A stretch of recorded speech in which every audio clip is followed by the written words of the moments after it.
Let's take a moment and we'll walk through the audio settings on Pioneer's DEH-X4700BT. So from any of the sources, including auxiliary, we'll press in on the volume control, and we want to go to the audio menu. This is the audio menu. We'll press enter, and we'll start off with our fader. Please note that if in the initial setup you have chosen subwoofer output for your rear speakers, you won't get a fader control here. I have my speakers set to full range, and so I get the fader control. I'll press in on the volume control, and here I can fade from front to back in the system. Once I've made those settings, I can press back and roll over to the next setting, which is our balance control. If I press enter, I can balance from right to left. And once I've made those settings, I can go back and roll over to our next setting, which is our equalizer settings. For more information on the EQ settings, check out the EQ settings video. We'll roll over to the next setting, which is our loudness control. Right now, loudness is turned off. If we press in on the volume control, loudness is turned on. Touch it again to put loudness to its mid setting. One more time puts loudness to the high setting. And if we touch it once more, loudness is turned off. Let's roll over to our next setting, which is our subwoofer output. And please note that if you have chosen full range for your rear RCAs in the initial setup menu, you'll get no subwoofer control menu here. I've chosen subwoofer output for my rear RCAs, and so I have a subwoofer control in the audio settings menu. Right now the subwoofer control is turned off. If I press in on the volume control, the subwoofer is switched on to its normal phase. Touch it again, subwoofer is switched on to its reverse phase. Touch it one more time, subwoofer is turned off.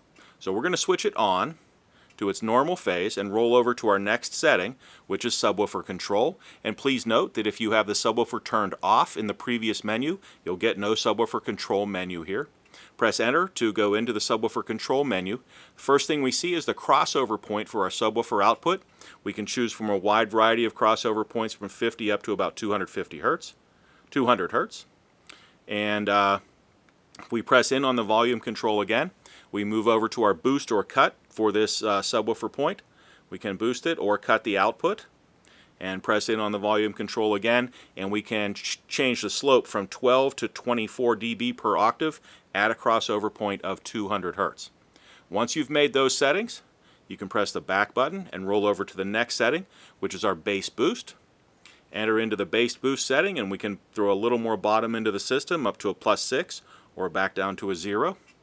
We'll back out of that and roll over to the next setting, which is our high-pass filter setting. This would be for the speaker level outputs in the system. We press in on the volume control, and right now our high-pass filter is turned off, which means we have full range output to our speakers. If we roll over, we turn the high-pass filter on at a 50 hertz crossover point. We can adjust that crossover point up to about 200.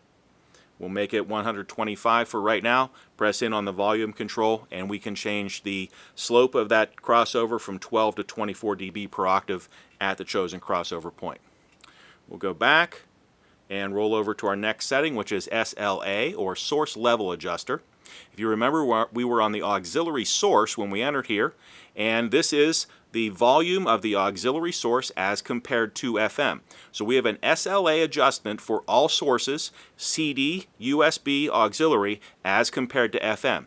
If you're on the FM source, you do not see the SLA, or Source Level Adjuster, menu.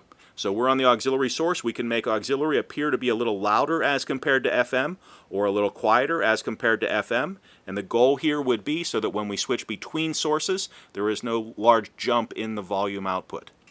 And we'll go back and roll over to our next setting, which takes us back to our fader control.